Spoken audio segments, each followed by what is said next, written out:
Good evening, uh, good evening leaders.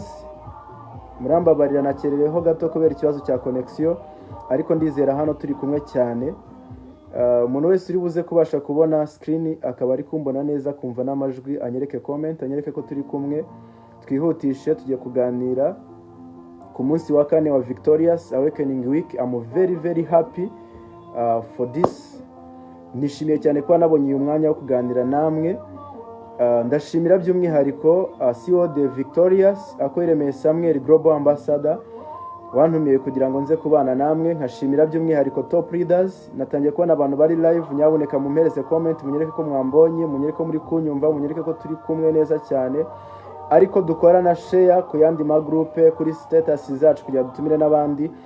Nari nyishimira rero top leaders ya Victorious, nari nyishimira CEO wa Victorious kuba barateguye igikorwa cyiza nk'iki kidafitiye umumaro Victorious gusa, ahubwo gifitiye umumaro n'andi matimu yose akora iyi business yabasha kumva ururimi rw'ikinyarwanda. Ndahamya ko abantu benshi mu bihugu bitandukanye, mu turere dutandukanye barimo barakurikirana iyi event ya Victorious Awakening Week. So akaba ari event by'umwihariko turi kwigiramo amatips atandukanye yo kudufasha gukora business ku rwego rwo hejuru, kubaka business idasanzwe muri uyu mwaka wa 2023. So navuga ko ari business yaje ikenewe koko y'ububyutse. Mpamya ko benshi bamaze no gutangira kubyuka kubera ko tugeze ku munsi wa kane kandi twigishijwe n'abaspeaker barenze, aribo nabo ngiye kubanza gushimira. Ndashimira umuntu wabanjije ku munsi wa mbere n'ubundi ni CEO Victorious akwiremeye Samuel, yaduhaye tips nziza cyane kuri team retention. Akurikirwa na Mukanguga Florentine Global Ambassador watwigishije kuri prospecting, professional prospecting. Ndetse yakurikiwe na CEO Limitless Inosa atwigisha neza ku bintu bya professional inviting. Shimira by'umwihariko kandi undi mu speaker watwigishije ejo, upcoming Ruby Global Ambassador Peter Mushimiyimana atwigishije kuri closing and handling objections. Narize cyane for sure, ndabashimiye cyane. Rero abantu bakomeze kunyereka ko turi kumwe, mushobora kunyereka fire emojis, mushobora kunyereka gatano nyinshi muri comment box, mushobora kumbwira ko turi kumwe, mushobora kunyandikira munyereka ko muri turi kumwe, muri kunsuhuza, mumbwira aho muherereye, mumbwira ukuntu namwe misi iherereye inyuma ya Victorious Awakening Week, uburyo yabagendekeye, nimba namwe mwarize cyane nkanjye, tugakomezanya. Ngiye rero tugiye kuganira kuri topic yitwa professional follow up. Ni ngiye ugiye kwibageza katarigira neza. Alright, ndi kubabona neza cyane, ama comment yanyu ndi kuyabona byiza cyane noneho. So twihutishe kugira ngo bino byuma byakomeje kunengwa bitaza kongera kunengwa nta kintu twirebeye rata. Tugiye kureba kuri professional follow up. Professional follow up mbere na mbere turabizi neza ko muri network marketing dukunda kuvuga ngo the fortune is in follow up. Nyandikira muri comment box ngo the fortune is in follow up. Aka kantu hari umuntu ushaka kuba yaba atarakazi, ariko na kantu umuntu wese wumvise follow up bagomba kuhita yumva ko the fortune is in the follow up. Nyandikira rero nawe ngo fortune is in follow up kugira ngo tugende twinjire muri professional follow up, ikintu ngiye kukwiganiririzaho wumve icyari cyo. Ndi kubona abantu batangiye kwandika Damascene ngo topic professional follow up. Ngironsanga Ramadan from Rubavu yanditse ngo I'm ready. Inosa Hakizimana good evening Global Ambassador Eve, nanjye ndagusuje. Fidel Ndayisaba I'm right there with you, thank you brother. Reka rero ntangire noneho sasa mbaganirize muri professional follow up ngo nibiki nabateguriye. Tugiye guhera rero mu gusa nkaho dusobanura nyirizina ubundi follow up itangira ryari. Follow up rero nyirizina itangira ubundi mu gihe ukiri gukora prospecting. Nahamanya neza na Mukanguga Florentine watuganirije atubwira ko nimba udafite prospect list nta kintu waba urimo urakora muri network marketing, kubera ko byakugorana cyane gukora follow up bayo udafite prospect list. Kubera ko wibuke neza iyo ufite prospect list nibwo umenya abantu wigishije, nibwo umenya boutique wamaze kwinjiza muri business, ubikaza gukorera no kujya umenya abo mwahuye, appointment, exposure ya mbere, exposure ya kabiri, ugenda ureba muri ya prospect list, ugenda ukomeza gutikinga no kwandikaho comment umuntu yakubwiye. Ndahamya neza nashidikanya rero ko ku muntu ufite prospect list n'ubundi niwe byanafasha cyangwa se byanorohera gukora professional follow up. Mu yandi magambo ushobora gukora follow up ariko ntabwo yaba ari professional. Dear guys, munyumve neza, ntabwo nshatse kuvuga ko umuntu atakora follow up adafite prospect list. Ushobora kuba uyikorera mu mutwe nk'ababandi, ariko ndahamya neza ko iyo ngita aba ari professional follow up.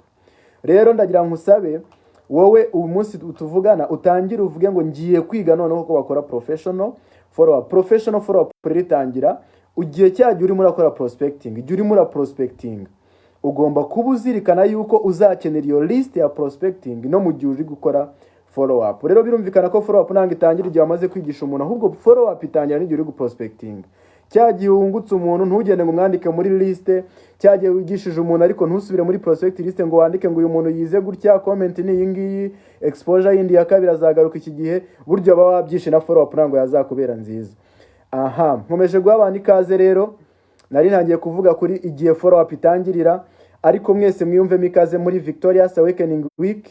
Ndi kubona tumaze kuba umubare mwiza 50, ariko si mwiza cyane. We have to go 10x.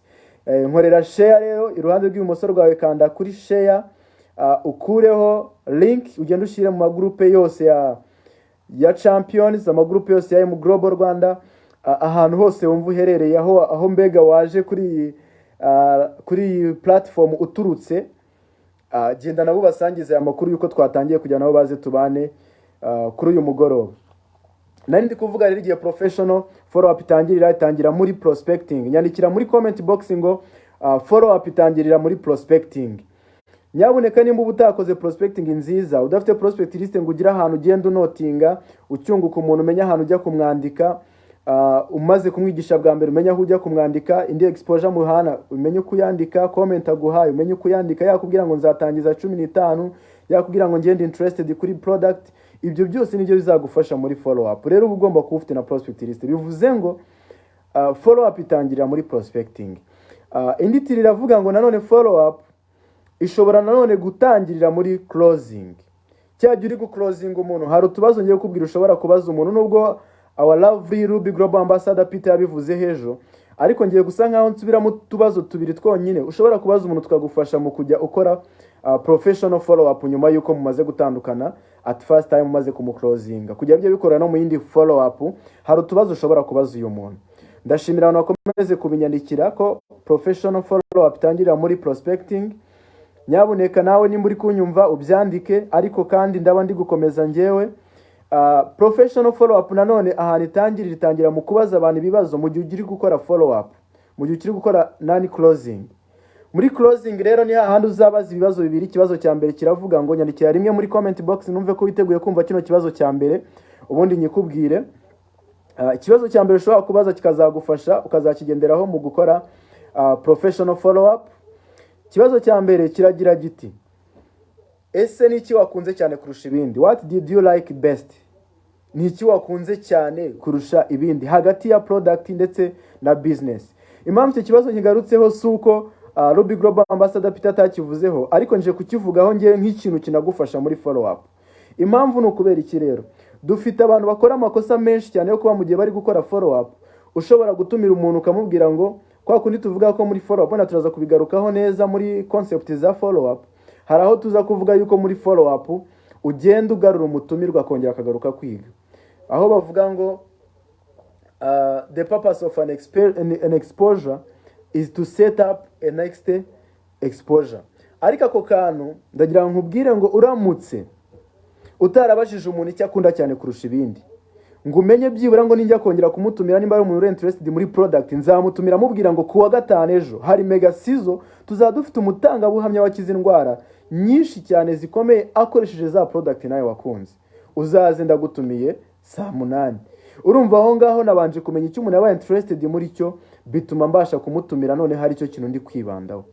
Ese igihe nyuma ushatse kumukora follow up umwohereza like nk'aka video ka testimony, nubu uzi neza ko umuntu yakunze product, ntabwo uzajya kumwohereza Muhozi ngo ari kuzamura ama etage, ntabwo uzajya kumwohereza Duncan ngo yaguze Range Rover kuko ntabwo ari interested muri business, ahubwo uzamwohereza aka video k'umuntu wakize indwara runaka, uzamwereka screenshot y'umuntu wakize indwara runaka, bimufashe bityo follow up yawe nawe igende neza, kuko wabanje kumenya neza icyo umuntu akunze cyane kurusha ibindi cyagiye wari ukirangiza kumwigisha uri muri closing. Rero nyabuneka nagira nkubwire ngo nanone follow up ishobora gutangirira muri closing. Cyagiye uri guclosing umuntu ukabanza ukahita unota ahantu akubwiye akunze cyane kurusha ahandi. ndi gukomeza guha ikaze abantu bari gukomeza kuza ari bashyashya. Nibabona twamaze gutangira ntibagire ngo nabimye ikaze, nyabuneka ikaze ni iryanyu murarihorana, ahubwo mutumire n'abandi. Nimba utarakora screenshot ngushyira muri group ya WhatsApp, ngushyira kuri status, bikore kubera ko iminota yatujyanye.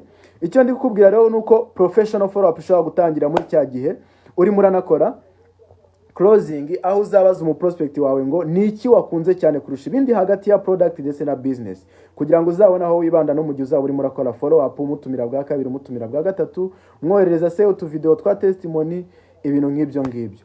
Then ikindi kibazo cya kabiri rero, nyandikira kabiri muri comment box, nakubwiye ko ndi bukubwira ibibazo bibiri. Ikindi kibazo cya kabiri ushobora kubaza umu prospect wawe mu gihe cya follow up, mu gihe cya closing, bizagufasha mu kugaruka muri follow up, ni ukubaza umu prospect wawe level of interest hagati ya 0 n'10. Ese umuntu uri kuri 0 ni umuntu ufite 0 interest, ni umuntu mbega utiteguye gutangira iyi business, utigeze aba intere cyangwa utigeze ayikunda. Then umuntu uri ku 10 ni umuntu uri ready gutangira aka kanya business. Nyandikiramo kabiri wandike ngo ratio of level of interest, cyangwa se vuga ngo ikigereranyo, line igaragaza level of interest, umurongo aho uca kuva kuri 0 kugera ku 10, ukamubwira ngo nyereka ahantu waba uherereye muri uyu murongo. Ese nimba ku 10 ari umuntu uba witeguye gutangira business kano kanya, nta mbogamiza gisigaranye, nta bibazo gisigaranye, even na capital ayifite. Noneho umuntu uri kuri 0 we ni umuntu either ashobora kuba afite capital ikatari ari 0 interest, cyangwa se ashobora kuba nta na capital afite noneho nta na interest afite. Ukambwira ngo wowe waba uherereye hehe. Ibyo ngibyo impamvu nabyo bigaruka muri follow up, nuko umuntu aramutse akubwiye ngo ari ku 9, umuntu aramutse akubwiye ngo ari ku 8, ari kuri 7, icyo kintu gisobanuye ko uwo muntu byange bikunda ashobora kuba amafaranga nayo afite ari uko atayagendanye, wenda yibagiye ikarita ya bank, ashobora kuba yahita ataha akajya kuyizana, ukamuherekeza ukamugendaho mukagarukana, akahita abanza akajya kubikuza kuri ku cyuma, amafaranga ukayatahana. Pawe. So ibyo ngibyo rero birumvikana ko uramutse mutandukanye n'umuntu utamubaje level of interest yiwe, wakwica follow up, kuko ushobora kugenda ukamara icyumweru utaravugisha umuntu, kandi cyagiye mutandukana yari afite shaye ibihumbi, tuvuge nimba wari gutangiza account imwe yari afite 200, aburaho 28 yonyine. Wewe wakubita icyumweru utamukoreye follow up, ubwo ukazasanga yakozemo 100 muri ya 200, asigaranye 100. Mani magambo bari gusubira inyuma, bari gukura nk'isabune, ariko ugasanga ni wowe gitera. Uwo muntu akaba yarahise atangira, niwe utaramubajije level of interest ngo mubaze se ufite angahe, witeguye gutangira ryari, niziye mbogamizi zikirimo kugira ngo zisubize. Yari imbogamizi z'ibibazo urabanza ukazisubiza, wasanga ari imbogamizi y'amafaranga ukamubaza yafite, ukamubwira agatangira kwishyura mu byiciro, kuko yari hejuru ya 5 byange bikunda bakubwira ati nge nakunze business ariko mfite 100, ariko mfite 150, ndi kubona igishoro cyose nahise nyibona akakanya. Urumva ko uwo muntu uko bisa kose hari igishoro abahagaze, sibyo? Nyandikira ngo level of interest ni kabiri, ni kibazo cy'ingenzi nacyo ugomba kubaza umuntu muri closing, bikorohera mu gukomeza gukora na follow up iri professionnel. Aha, nimba wanyumvise neza ukaba uri na interested, ukaba uri kumva business professional follow up topic yanjye nakuzaniye umunsi yatangiye kuryoha, nyandikira umubare 999 nyinshi, cyangwa se ukoreshe emoji za fire, ukoreshe se amashyi menshi cyane muri comment box. Noneho tugendemo, nkubwira kandi ka bonus kamwe mitanjya muri concept za follow up noneho zingenzi ugomba kumasteringa. Aha, muri kunyandikira 9 nyinshi, cyangwa se amashyi menshi, cyangwa se emoji za fire, abandi bakomeza kwandika level of interest, mumfashe munyereke ko turi kumwe kabisa, hanyuma ntangire mbinjize no muri concept zingenzi za follow up. Aha, ikindi nshaka kubwira muri bonus, kuko nabanje nahereye kuri bonus uyu munsi kugira ngo tube turi kurindira n'abandi. Tumaze kugera ku mubare w'abantu 105, ariko nanga ariwo nshaka. 110 bageze, ariko sibo nshaka abantu 300 uyu mugoroba. Ndabizi neza ko bishoboka. So munyandikire abantu batarakora share muri groupe zanyu, nyabuneka nkuhaye uruhushya rw'isegonda rimwe gukora share, gukora ibumoso bwawe ugakopia link ukayijyana muri groupe yawe, hanyuma warangiza ugashyira no kuri status yawe, ukabwira abantu ngo hurry up leaders, ukababwira ngo babanguke dukurikirane, bumva hana amafaranga akorerwa. Then bonus yindi ngiye kubagezaho nuko follow up ntabwo ikorerwa mu prospect gusa, ahubwo follow up ikorerwa any partners of your organization.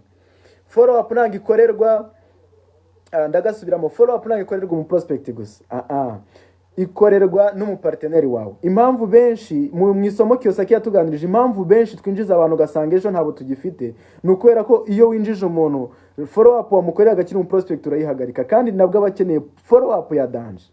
Ngenda byibuka neza ko mu masomo nahawe muri sales meeting nitabiraga muri 2019 ndi umutangizi, twagiye tugaruka ku kintu cyo kuvuga ngo igihe cyose ufite timu kandi ntabwo ari abantu 10, ntabwo ari abantu 100, ntabwo ari abantu 50, ntabwo ari abantu 1000, ahubwo n'umuntu umwe ufite uyu munsi uri munsi yawe ni timu. So igihe cyose rero ufite timu umaze kubyara munsi yawe, bavuga ko umwanya wawe n'imbaraga zawe 75% uhita uzishyira kuri timu, ahubwo umwanya wawe n'imbaraga zawe 25% akaba ari byo usigara uri gushyira ku bandi ba prospect bashyashya. Bitavuze ngo ndi kubabuza guprospectinga guys, ntabwo bivuze ngo ndi kubakwitingisha, apana, ahubwo nuko uramutse winjiza umuntu ntumwiteho ntango yaba ari network marketing, ntabwo waba uri gukora icyo network marketing dutegeka gukora. Niyo mpamvu ukeneye kwidaplicatinga, kandi bizidaplicatinga biciye mu gukora na wa muntu winjije, bityo ejo bikazaba byarabyaye network nini. Rero ntabwo network nini mpamya ko izubakwa nawe gusa, ahubwo izubakwa nuko uwo winjije nawe umufasha akamenya gukora nk'ibyo ukora. Bityo rero nabyo no kuvuga ngo nabakorerwa icyo bita follow up. Nimba ari rya tegeko tuvuga rya 40 amasaha, nyandikira 48 hours law of follow up. Nyandikira law of follow up 48 hours. Bisobanuye ngo ubundi itegeko rya follow up ugomba kumenya. Kano kantu buri wese nakandi kuri hano naharanire ko buri wese akandika n'umugisha araba ari gukorera. Nyandikira ko law ya follow up umuntu agomba kuzirikana. Ya mbere yanamusigaramo nushaka bwa kugatahana, nuko hataba hagomba gucamo amasaha 48 utaravuga mu prospect wawe. Ariko ikintu nayo nshatse kukizanira mu buryo bwo kuvuga ngo n'umupartner wawe, nimba ukimara kumwinjiza ntabwo bivuze ngo wa mwanya wamutagaho, ya mayinite wamuvugishaga, za message za buri munsi z'umunsi mwiza, wera musute, wiriwe gute, ntabwo ziba zigomba kwita zihagarara. Law of follow up nuko buri masaha 48, mbega buri minsi 2 ntabwo igomba guca mutavuganye n'umuntu wawe, either umupartner wawe, your new distributor, either your prospect. Nimba koko ushaka gufollowing up neza hagati y'amasaha Elmiri abyanditse neza hagati y'amasaha 24 na 48, iyo ni law ya follow up wagendera ikakugira successful. Yinyandikire hagati, mbega kuva mu kitandukana umunsi umwe ushobora kumuvugisha, cyangwa se wakabije ahandi uvuga ngo uyu muntu kabisa arakabye, ntukarenze, ntuzigera ari murenza amasaha 48 utaravugisha umuprospect wawe. Ntuzigera urenza amasaha 48 utaravugisha umuparteneri wawe mushyashya wungutse muri network yawe vuba.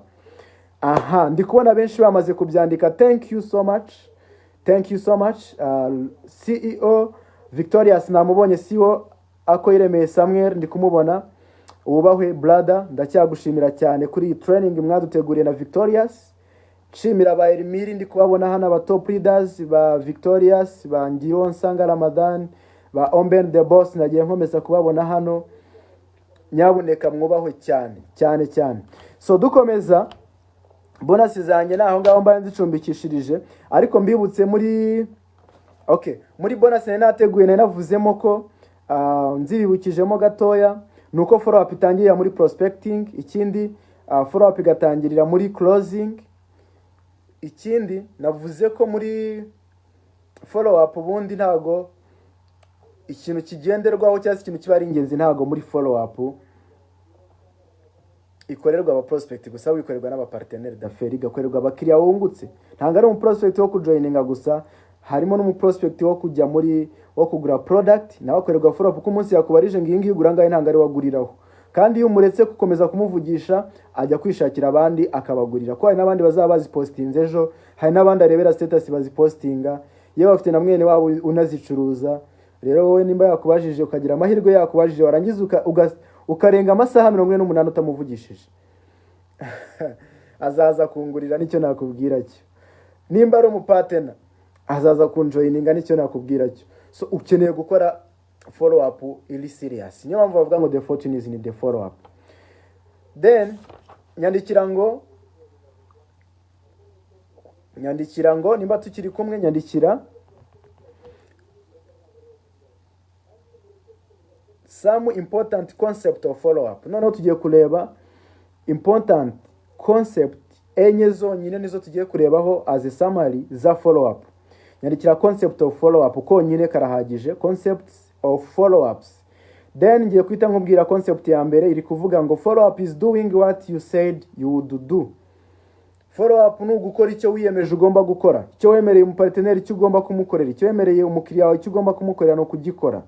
Follow up ni ugukora icyo wemereye umuparteneri d'affaires icyo wamwemereye ugomba gukora no kugikora. Iyo niyo follow up ya mbere nziza, iyo niyo concept ya mbere. Nyandikira concept of follow up, nurangiza wandike rimwe concept number 1 hashtag rimwe, wandike ngo follow up is doing what you said you would do. Ndakeka so ngiye kuba nyisobanura nawe urabuyandika, ariko basi wemereye abaparteneri bawe kuzakora. Bishatse kuvuga iki? Tuvuga uyu munsi ushaka kuba afite mu prospect, nari namubwiye ngo namuhaye akavideo, ndamubwira ati banza ukurikirana akavideo, wenda nimugoroba ndaguhamagara saa 12 dukore call umbaza ahantu utasobanukiwe neza mpagusobanurire. Nyabuneka nimba saa 12 zirenze nahamagaye uwo muntu tayari follow up ndi kuyica. Tuvuga uyu munsi nshobora kuba mfite mu prospect nasoje ambwira kandi ngo nzakohereza akavideo kavuga kuri testimony z'abantu bakize za diabete, ama hypertension n'ibindi bitandukanye, nzakakoherereza ejo saa 8. Narangiza umunsi w'ejo, uretse no kuba saa 8 umunsi wose w'ejo ukarangira ntabikoze, nyaboneka follow up aho ngaho mba nayishe. So niyo mpamvu nkubwiye ngo concept number 1 is doing what you said you would do. Niyo follow up. Kambwira ngo product nazitwaye ariko uraza kumbwira ukuntu nzikoresha, nkamubwira ati yego zitware, ndaza kuguheza voice note nimugora nkubwira ukuntu zikoresha, nimba ari nk'iyo mugabanya umubyibuho nkanamubwira ngo regime uzajya ukoresha kugira ngo bigendane, ugikorera umuparteneri kugura. Impamvu yo gukorera umukiriya wamaze no kugura nuko uba ukeneye ko nubwo yaguze uyu munsi n'ubutaha azagure, nuko uba ukeneye ko nubwo yaguze uyu munsi ejo azaguze n'abandi, nuko uba ukeneye ko nubwo yaguze uyu munsi ejo bwo yazagaruka atangiza 15 account. Niyo mpamvu rero umukiriya nawe akorerwa follow up. Wenda sibyo ngiye gutima ndirukanka cyane, ndizera muri kunyumva na cyane, abandi kabari kwandika basobanukirwa bari gusobanukirwa, ndetse n'abari kunyumva bari kunyumva. So concept number 2 nyandikira muri comment box ngo concept number 2. Concept number 2 iravuga ngo the only reason to have an exposure is set up next exposure. Nyandikira concept number 2 wandike ngo the only reason of having an exposure is to set up exposure. Intego ya mbere ari kugira ngo atahaguze C24/7. Ahubwo intego ya mbere ni ukugira ngo uwo muntu muze gutandukana mwamaze gusetting ikindi gihe muzongera kubonanira. Nimba uri kunyumva neza wabinyandikira. The only reason of having an exposure is to set up a next exposure. Ndabona turi kugabanuka umubare, wakongera ukora screenshot, ukongera ugatumira abaparteneri d'affaires bawe, tukongera tukazamuka tugatumbagira muri magana ngahe. Bagabanyijemo ibyiciro bigera muri 3: aba posers, aba matters ndetse n'aba professionals. So aravuga ngo aba posers ni abantu bigisha umuntu ncuri imwe yaba ataguze, yaba atinjiye muri business, ataguze package, ataguze product, bakahita bamureka. Kavuga ngo ubwo uri yafunga mu mutwe, uri nta mafaranga yifitiye, bakahita bumva ko nyine umwanzuro n'uwo tu. That's the last decision. Nyamara aba professionals nangaruko babikora, ahubwo batekereza ko impamvu ya mbere yo kuba mwahuye na wa mu prospect wa mukiriya wawe se ntango byaro kugira ngo birangira guze bite birangira.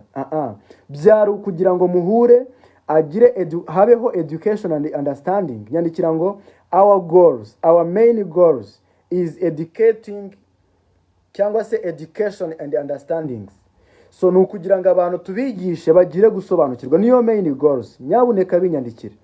Our main goal, our networkers, main goal yacu twadufite no kugira ngo twigishe abantu bagire best cyase better understanding. So nyandikira our goal is educating and understanding.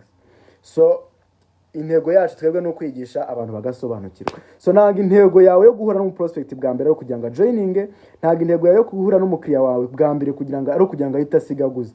Ndakubwiza uko urashobora kuza nawe tagura kuri uwo munsi wa mbere, ariko ejo wumvaga we namusanaguza yagushimisha, ariko ashobora kuba mwamarana umwaka ataragura, ariko igihe aguriye akaza akagura amanota 10 icyarimwe, akaza akagura C24/7 RP 150.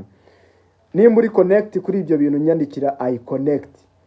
Ndakubwiza ukuri ushobora kuba prospect wawe uyu munsi ataje ngahita joining aguze package imwe, ariko nyuma y'umwaka akazaguhamagara za kugura megavase. nimba uri connect kuri icyo kintu nyandikira I connect. So rero aho ngaho hagati ikintu kiba kirimo ni kitwa follow up.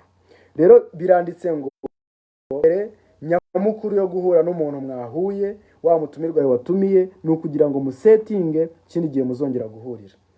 Aha, dukomeza ndi kubona bamwe na bamwe bagiye babyandika. Thank you so much Fidel, thank you so much Ismail, thank you so much Sylvie, thank you so much Daniel, Global Gold Executive Daniel. Gusa birumvikana ko ingi nibanzirizi ya nyuma ntimurambirwe. Concept number 3 iri kuvuga ngo it takes an average of 4 to 6 exposures for the normal person to join. For the average person to join. So ibyo ngibyo muri kubyumva bifata byibura hagati ya exposures enye kuri 6. Iyo ni average, nabwo zishobora no kuba 20, zishobora kuba 50. Uhura n'umuntu wongera umutumira, wongera umwigisha, mupanga kuza gukora conference call nimugoroba, mupanga kumuha ka video, mupanga kumutumira kuri webinar.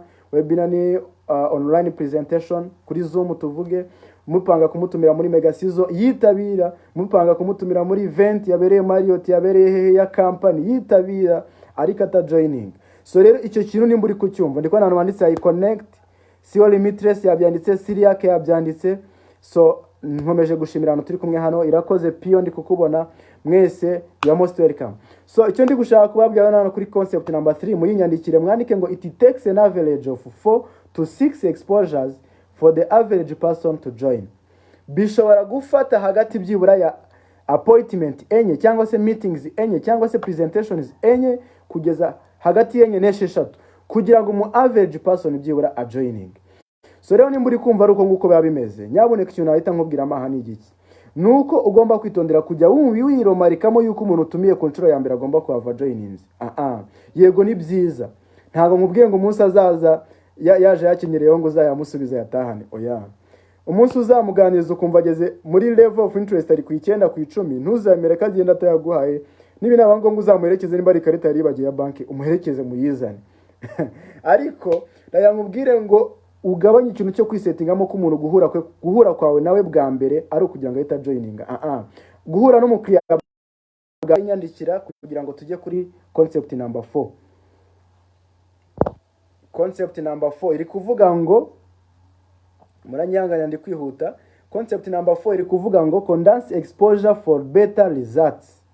Noneho urugero akatubwira ngo birashoboka ko nari nkubwiye ngo bishaka gufata umuntu kwiga inshuro hagati yenye n'esheshatu, noneho ngo umuntu akaba ibyo bintu byose yabikora ku buryo umuntu amwigisha umwaka wose cyangwa se igihembwe cyose. Ugatangira no tuvuge uyu munsi watumiye umuntu hakwirenzamo ibyumweru 2 akaba ari bwo wongera gukora ka follow up ukamubwira ati warase tukaza gukora wenda 3 way call cyangwa se conference call nkaguza na upline wanjye, nawe ugakagira kana akora bwo ni muri ka ya follow up ari kubikoze yaciye ibyumweru 2 nyuma y'ukwezi ugasanga akora.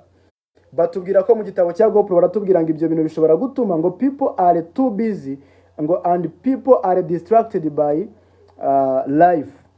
Abantu bari busy bibereye mu bindi bintu kandi bakunda no kuba baba distracted n'ubuzima. Icyo buzima butwofaringa no ko uyu munsi nshaka kuba nta kibazo mfite numva 100 byanjye n'aba interested numva nanabishora, ariko nimba uzanye mu bintu byo gutinda ukazongera kunywera follow up nyuma y'icyumweru kimwe, ubuzima nabwo ari gihe buba bwanyofarinze ibindi bibazo runaka, bwanyofarinze izindi opportunity runaka, ugasanga arikoze munsi garanya 50. So icyo nakubwira rero hano bugomba gukora ni iki mu gihe uri kumwe no mu prospect wawe, mu gihe se uri muri yigisha mu prospect wawe, kondansinga cyangwa se fata za exposure zawe uzizane zibe ntoya. Muyandi magambo batubwira ko ushobora gukora za exposure 6 twavuze hagati yenye n'eshatu kandi ukazikora mu cyumweru kimwe. Urugero, nshobora gutumira umuntu hano kwa mbere kuri office ya company nkamwigisha, tugatambwiye ko level of interest yenda ari muri 5. Noneho ubu ngubu naguza na upline wanjye nawe akaguha n'ubuhamya bw'ukuntu nawe ari mu bantu bishyuye mu byiciro, kandi ndibuka ko nawe bwa mbere yabanje kubona n'ibihumbi 50 gusa, ariko ntabwo yacitse intege, yashatse n'andi mbona ku munsi ukurikiyeho yazanye yose, ugahita umubwira ati reka ku mugoroba saa 12 nkwakira appointment kuri upline wanjye tuze gukora conference call. Byarangira nabwo mwamara kuvuga na upline wawe mukahita muvugana yuko ejo ku munsi wundi ukurikiyeho azazana amafaranga amaze kugeza, ndetse akaza hakitabira semina izaba ihari uwo munsi. Ubwo n'umunsi wa gatatu nawo tuvuga araje asize ibihumbi wenda tuvuge 150, ntabwo arayuzuza yose. Cyagiye yakoze whatever ahita aho muri inkingi akubitunze ibipfunsi abona ndi makeya ariko ntiyabona yose. Ariko araza bivuze ngo azaza kuri company asiga 150, ariko noneho musige mwongeye kumugira gute, kumuclosing, musige mwongeye kumuharura bamuhuje n'abandi ba upline batandukanye atari yarabonye, abone story kuri stage atari yarabonye, bityo abe interested more, bitume ngane ku musozo. Nshimira abantu bose twagiye tubana, nimba ariko wabaye interested, nimba ibintu wagiye ubyumva, banzu nyereke emoji za fire muri comment box, nanjye ndimo ngenda nkwibutsa kuri concept twavuzeho. Ndabyumva birashoboka ko connection zagiye zicika bikaba byatumye utandika neza, birashoboka yuko nimba se ushaka kubikurikirana neza bitewe na connection, ariko ngiye kuzisubiramo kugira ngo checking. Navuze kuri concept ziri main enye, mvuga ko concept ya mbere yo gukora professional follow up ni ukumenya kujya ukora icyo wemereye umuntu ukuzamukorera. Ashobora kuba prospect, ashobora kuba partner, ashobora kuba n'umukiriya wawe. Concept ya mbere avuga ngo is doing what you said you would do. Iyo niyo concept number 1. Concept number 2 yatubwiraga nayo ngo the only reason kwawe n'umugesti, guhura kwawe n'umukiriya, guhura kwawe n'umuparteneri ni ukugira ngo musetting, muhave mwamaze gusetting ikindi gihe muzongera guhurira. Muri GoPro baratubwira ngo iyo udasetinze igihe muzongera guhurira bihita biba like over, game over, bitabimera nkaho birangiriye aho wazongera mukazongera gusa nkaho mutangiye bundi bushyashya. Ariko iyo mutandukanye uvuga ngo aha nimba nta mafaranga ufite ariko tukaba twemeranyije kugiye kuyaguza, ubwo ejo nimugoroba nzaguhamagara umbwira ayo maze kugeza.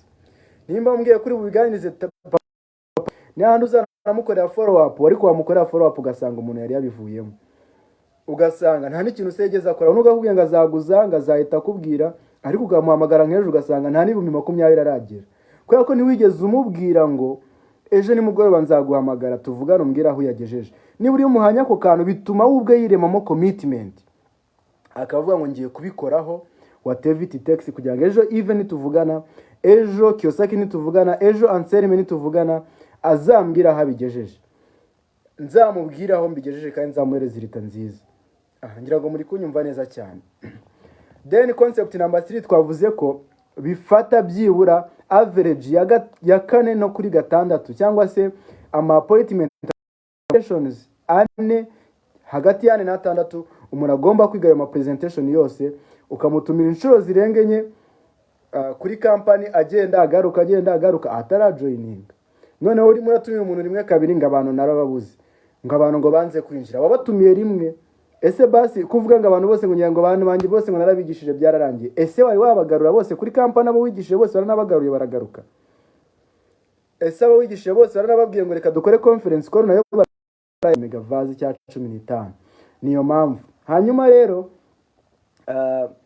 iyo ni bonus imwe mu yo nababwiye kugira ngo muri wese azirikane ko nango follow up ikorerwa mu prospect gusa, ahubwo ikorerwa either ikorerwa nako both, yaba umu prospect, yaba mu client, yaba ndetse no mu partenaire. So ikindi muri bonus nababwiye ni secret, user secret of paying instrument. Nyandikira ako kantu pe twagutaha ko katanditswe, gukoresha ibanga ryo kwishyura mu byiciro. Umuntu wawe ukimara kumwigisha uri kumubaza level of interest, ukamubaza igihe ari tayari gutangira, ukamubaza ngo ufite angahe, ukumva kubwiye ko afite 80, afite 50, afite 100, afite 300 kandi ashaka imigabane 3, ntuzemere ko nayo yasubira nayo. Ibihumbi 10 uzamuhereze konti ya company ya veriseho ubike bordero. Ibyo bintu binyandikire, gukoresha ibanga ryo kwishyura mu byiciro. Muri follow up hano bitabikorera ko umuntu wamaze kwishyuraho 50, follow up hasigaye usanga ari uri kuyikorera, ahubwo agenda guhamagara ubwo ati Ive nabonye ndi 60 wangu, ugasanga yese nyikorera follow up. simvuze ngo nawe nawe yagwaye igice ngo ntuzamukore follow up ngo task zaba ari ye oya, ariko icyo nzi nuko none muhita mugabana follow up kubera ko hari ibibazo ugomba kubaza bikazagufasha no muri follow up. Igihe ubajije tuvuge n'iki wakunze cyane kurusha ibindi, bigufasha ko muri follow up uzajya wibanda kuri cya kintu umuntu yakunze cyane kurusha ibindi, ndetse n'igihe amubajije level of interest bigufasha kumenya nimba uwo muntu icyo akeneye ari ukuzongera agatumirwa mu yindi semina akiga kurushaho, cyangwa se uwo muntu yamaze gusobanukirwa icyo akeneye ari ukumuha konti ya company akishyura. Ndumva ibyo bintu byumvikana neza cyane. So rero muri bonus nabateguriye kandi kanyuma gasoza nakantu kavuga ngo nyaboneka nimba ushaka gukora professional follow up, ikindi kintu ukeneye ku mastering no handling objections, usubire mu isomo our lovely Ruby Global Ambassador Peter yatwigishije urisubiremo uri mastering, kwera ko muri follow up uzahuriramo n'abantu bongera gukubita izindi objection wari uzi ko byarangiye closing, ariko nujya kubona ubone mu gihe warukoreye follow up umuntu arakubwiye ngo azajoininga wena ngo kumera mu itariki za mbere z'ukwa kabiri, tuvuge muri abafite abantu bababwiye ngo bazajoininga muri uku kwa kabiri, ariko nubahamagara igitangaje nuko bamwe namwe bazagenda bakubwira ngo man gorera ibintu ntago nari nzi ko ari ubutubuzi naje kubivumbura ntago nkibikoze. Urumva uwo muntu ukikubwira ngo ntago nari nzi ko ari pyramide, naje gusanga rero bya pyramide ntabikora man, nta nubwo byemeye mu Rwanda. Urumva biraza gusaba kugaruka muri za tips zo guhandling objection y'umwanya kugira ngo bashe kumukonvince ngo umuntu mugumane. Birashoboka cyane ko umuntu azaba yari yakwemerera ngo agiye kuguza amafaranga, wamukorera follow up ejo akahita akubwira man nagerageje inshuti zanjye zose nyirazigujije byanze neza you don't have money. Uwo muntu birasaba kuza kugaruka none muri ya handling objection yo kuvuga ku mafaranga. Rero bivuze ngo n'ubundi professional follow up ntango yashoboka mu gihe utazi guhandling objection, kuko inshuro nyinshi muri follow up usanga hari igihe bisabye kongera ugafata umwanya ugahandling objection ugasanga usubira azero. Hani gihe no mukiga abatana kubajije ibintu byinshi, ahubwo yageze kuri tele wajya buri bwo bamwibutsa ibyo atakubajije nyuma ngo kwere yabanje kuganiriza abantu. Narabanje ndamubwira se brother kakabazo dukunda kubabaza nyine, ndamubaza se bro ubundi wajyaga kubaza abandi bantu badakora network marketing koko ubu wagisha inama padiri umugisha inama yo kubaka urugo kandi nawe atarwubatse? Mukubita ko kabazo karamucanga karavuga ati bro ibintu mbwiye nibyo, ariko nyine urumva ntabwo ari gupfa kwituhubuka utabanje kugisacinga amakuru. Ndamwumva, ariko urumva nyine icyo gihe byahise binsaba nanone kuba nasubira muri handling objection. Nawe rero nshuti yanjye nimba utari ku mastering handling objection ajya kumbwira ngo na follow up arigiza kunanira, n'uburi gukorera umuntu follow up akubwira ngo man naje gusanga biriya bistaff ntabishobora nta uzatumubwira ati ubwo nyine uri yarankatiye none ko ari yanyemerera nakaba yahise bivamo uvuge ngo ubwo uri yaranze. Kumbi nuko utazi handling objection ngo uhite wongera usubire muri tips zo handling objection afite. Aha, thank you so much. Yona hanga nsoreje, nimba wize mu byukuri wanyandikira ngo ndize upline, andikira ngo ndize upline kandi unyemerere kugiye gushyira mu bikorwa byibura guhera kakanya. Nimba mwari muri kumwe na Peter ejo mwumvise akantu yasoreje ravuze ngo bani ndagira nkutumire n'abapartner bawe bose, utumire aba guest bose, ejo bizaba ari fire kuri company Optimist twabateguriye sizo iryoshye cyane. Rero urumva ko ari ibintu byiza cyane nka champion tugomba gukomeza wa muco wacu wo kudominatinga sare, gutumira tukayuzuza sare, excitement tukaba turimo hariya, twatumiye kandi dufite aba guest ibihumbi n'ibihumbi, ubundi tukinjiza abantu nabo bakaza mu buryohe bwa network marketing. So nsoza kandi ndana promotinga kuri